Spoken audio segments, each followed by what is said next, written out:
Hello everybody, how's it going? So welcome to another One Piece review. This time I'll be covering manga chapter 1094, and a lot to dissect when it comes to this chapter, especially with Saturn jumping into the fray finally. But we got Luffy and Kizaru on the cover of the Weekly Shonen Jump. I'm assuming to promote that fight, even though technically speaking it's a hard fight to judge considering one of them trolls the whole time and Luffy is hard to take it seriously considering he's in gear 5th. We got a cool colour spread with Rono Zoro on front and centre, leading the charge with the Shimotsuki clan. And I'm wondering after this chapter if Zoro's going to have a major role, because not only is he dealing with Rob Lucci right now, he could potentially deal with Kizaru, because we don't know how Kizaru is going to be affected from that fight with Luffy, and we don't know if Sanji could. It'd be kind of cool to see if Sanji steps up here against Saturn, but we'll have to wait and see. Atlas's commands to overwrite Kizaru's and to the pacifistas to like wipe out all the Marines and purge them off the island. I knew that was only going to affect the father, not necessarily Kizaru. I mean, that wasn't going to work anyway. Obviously, you're forgetting they didn't even know that one of the five elders was on board, and that was the whole point of Saturn saying, "Hey, don't let them know I'm up here because I saw a trump card." But the fact he reveals himself is kind of interesting. Either way, the father gets taken down. We get to see the shuttle that the Vegapunk took Atlas, Sanji and Frankie, so they're both on board to try and catch up with Bonney before the Marines do. And Sanji's like immediately spots Bonney, so that's actually pretty cool on Sanji's behalf.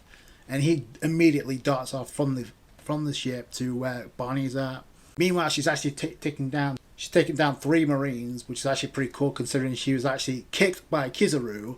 That's actually pretty cool durability and a feat for Bonney, even though they are fodder, but you gotta give Bonney credit. The Vice Admiral Bluegrass attaches himself to one of the pacifistas, and this is the one that hasn't been affected by the commands of Atlas, so that's kind of interesting. The way this look good for Bonney because he's about to charge up a pacifista beam, and he's also traumatized because obviously that's basically a clone of Kuma, her dad. And then Sanji comes in to save the day. It's like, you can't freeze up like that, but Sanji kind of like not really being empathetic to the situation. And then they told me about Kuma being your dad, but you got to keep a cool head. And it's easy for Sanji to say, but how many times has he got himself into trouble because he let his emotions or his lust get the better of him? How many? So yeah, Sanji has no room to talk in my opinion. He does think better of Bonnie's situation, actually decides to dip and actually rejoin with Vegapunk and Atlas. And then we go to Labo Stratum, and this is where the clash between Kizaru and Gear 5 Luffy continues, and it looks like that attack from Kizaru may have affected Luffy to somewhat. I thought he was going to actually redirect the attack, but no, turns out he cut away and we go back to the actual fight itself. Again, Kizaru, his expression comes off as he's troll. He's like, I'm afraid I got a job to do. I can't finish it if we keep playing around. So it's like the indication like we're both playing around here. Like what? But if you look at that same panel, he's literally breathing. He's panting. Like how many times have we seen Kizaru get exhausted in a fight?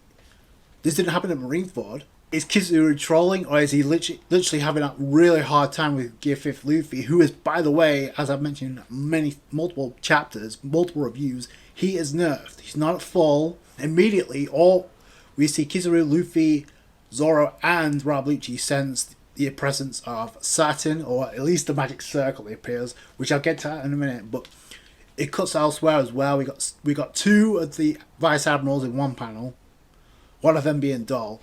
We got a middle panel with Usopp, Nami, and Chopper, and I believe that's York that's on the gurney, or it's either Stussy because they have blonde hair, which I'll also get back into in a minute because I think there's a lot of people questioning there's somebody missing that's been missing for quite a while. So we also see Jinbei get real concerned. So Jinbei's he may show up soon as well to back up Sanji and Frankie, so that'd be kind of cool. And then we get the dialogue. Pacifista units cease all action immediately. So don't attack, just like cease action immediately. But then this is where Vegapunk and Atlas realize that the only people that can have a higher authority than us is the Gorosei, and they finally put two and two together. So are the five elders, and then you see the magic circle, which is a first for One Piece. That's number one. Number two, this spells trouble because you see the aura emitting from it, and even and the thing to note is even the Marines are concerned by this. It's like whoa, and as soon as Saturn appears, you see why. The dialogue continues. All Marines on the island, be advised, Saint Saturn of the Five Elders is about to make landfall on Egghead. One of the five elders is here. You see Saturn beginning to emerge, and you first see, it looks like you see the silhouette, and then it turns into what we found out by the end of this chapter. And then Sanji spots something coming out of the circle, and then you see all of a sudden, from what was a silhouette to Saturn, and as soon as the Marines actually take notice of Saturn and his actual form, which is a no-no, what the hell, is that some sort of monster? This coming from one of the fodder, and he's pretty much done at that point, because you see a glare from his eye. It looks like he shot something from his eye, and the Marine's head just completely disintegrates. He's gone. He's done. He gets blown up. His head gets blown up. So that was real brutal especially we don't see that very often. And I guess it kind of needed to be to like emphasize just how serious the situation is with a member of the Gorosei being added to the battlefield. Remember, he's the Science God warrior, so and we get him saying, "I can't remember the last time I came to the surface." So has he been in Marajose like all these years? So that's something interesting too. And Bonney immediately takes notice of this, and then Saturn actually takes out the clouds that pilots the ship or engines the ship. They end up crashing into the ground, so that's not good for them, or at least for Vegapunk it's not. Kizaru and Luffy still going at it, but this is literally the final round because Luffy, you can see he's huffing, even though he's like using Muscle Man again. And Kizaru's like, yo, you haven't reached your limit yet. So I think that's what he was relying on. He was like playing around, waiting for Luffy to max out. So Frankie's like, we're counting on you, Luffy. And it's like, leave it to me. Luffy tries to attack, Kizaru blocks it and sends Luffy spinning.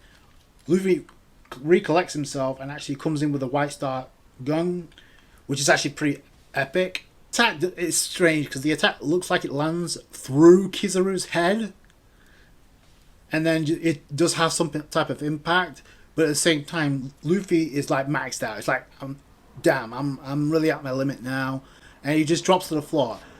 Saturn sees Luffy and he's like, Nika. So he knows, and he's probably dodged a bullet because I don't know if Saturn, how that fight would go. Again, it's kind of hard to measure Saturn as a threat if half the crew has to be nerfed. It's just saying. It's the same thing for Kizaru. It does them no favors. If you're trying to hype them up as a threat, then why the hell do they need to be nerfed? Not all the Straw Hats are as strong as Luffy, so why do they need to be nerfed in the first place? Battles with Rob Lucci and the Zephyrium it nerfed all the Straw Hats, not just Luffy and Zoro. In any case, Saturn comes face to face with Vegapunk, and this is not good obviously for Vegapunk because he wants him dead. Now, what's interesting about this, we actually get the reveal of Saturn's Zoan form. I think it's obviously confirmed now. That the question I have is, the form that we see Saturn is not just one. It's like a combination because it's either part bull or part bison, and the other. He also has like four. He has like 4 legs. This wouldn't be a first, but yeah, it's definitely interesting to see what his devil structure is. And how his abilities work, because all we see right now is a magic circle, and we don't. And it's obvious that Saturn isn't the one talking because the Marines are being addressed that Saturn's going. A member of the 5 elders is going onto Egghead Island, onto the surface. So the way that announcement comes off, it's like it's somebody else saying that. So is somebody else the one that's using that magic circle? It's weird. And when did that magic circle get planted? That's what I wanted to know. Did Kizaru do that? Doing it, and why is he doing this now? Hiding in the ship all this time. Why now? So it's obvious something is up.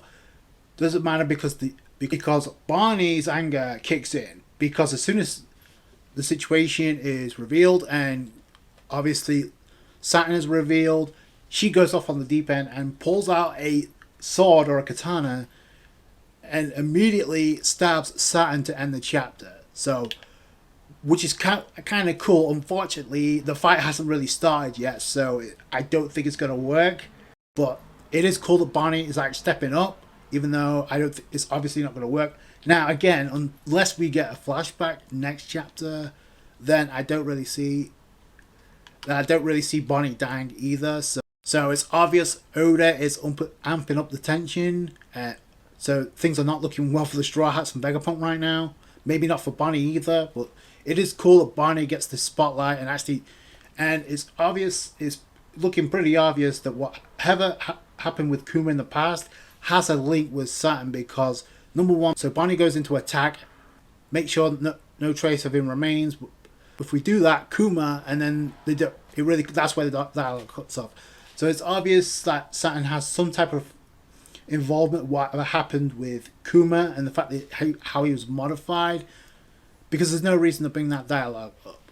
And I do want to point something else out too, because I noticed this throughout the chapter, and it's like ever since Bonney, Frankie, Lilf, and Luffy, along with Bonney, they decided to go and fetch the ship.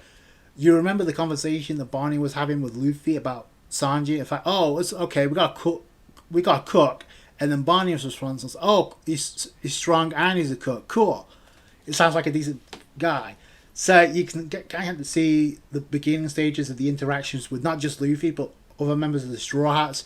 And in this chapter, we literally get Sanji revealing like, oh, now he's aware of the situation that Kuma was Bonney's father, and why a pacifista clone of Kuma would have such a high impact on Bonney right now in a mental state, because Sanji is like literally trying to say like, keep a calm head, thinks about the situation and decides to take Bonney with it and get out of the way. So because obviously it's a tough situation for Bonney to be in, so he's aware of that. So I like that, because it's like, it's not just Luffy becoming self-aware about Bonney's situation, and getting to know Bonney better and address Bonney with the pronunciation, because you literally see Luffy address Bonney by her actual name. How many times have we seen that? Did Luffy ever address Law by his actual name? No, it was always Tra. So that's the point I brought up at the beginning stages of this arc. It's like, okay, so there is a connection, and Oda's starting to bridge a connection with not just Luffy, but now Sanji. So that has to play a role into this. Maybe and that's why I said maybe Sanji does something here. This attack probably isn't going to finish the job with Saturn, but it is kind of cool getting to see Bonney in this role. And I did say, and Vegapunk kind of teased this, or Oda with Vegapunk kind of teased this early on in the arc, when Vegapunk literally said, if I give him Bonney that item or weapon. And we didn't really know what he meant by that. And I questioned that. It's like, oh, okay, so the fact that he brought that up and doesn't really reveal what that is, what the secret item or weapon is, means it's going to come into effect. So is this weapon? Is this what he was talking about? It's going to be kind of cool to find out where that's all come from, and what it's all about. And the fact that he's able to stab Saturn, it doesn't look good for Luffy right now, because he's obviously timed out of Gear 5th, and that was done by design. I don't want to hear anything else. Like, Luffy was nerfed going into this fight. If Luffy would have been at full, I don't think Kizaru would have won. And technically speaking, the fight isn't over, because we do see Luffy fall, but we don't really get to see if he times out of Gear 5th. It doesn't look good right now, but this is Luffy, and like I said, I think Oda had to amp up the tension and intensity into this, because not once but twice in this arc, he's already hinted the possibility of us going to Elbaf, not only soon, but also that could be the next destination. And by default, that means at least four of the Straw Hats are guaranteed to go to Elbaf in some capacity. And that's Luffy, Usopp, Robin, and Nami, because of the log post and the fact that Vegapunk brought that up. So they need Nami to get there. So those four are going to Elbaf. So it's a question of when, not if. I wouldn't rule Luffy out this fight. Like I said, this could be an opportunity for Zoro to step up. And if Kizaru was tired and worn down because of his fight with Luffy, that may They do something for Zoro, but Zoro has to focus on Rob Lucci first and get rid of him. And by any means necessary, I really don't care at this point. But it's midway in the chapter, and we saw most of the Straw Hats -2, and that is Brooke, and most notably Robin. And the reason that's notable is because this has been the third chapter in a row that we have not seen Robin, and that is done by designer.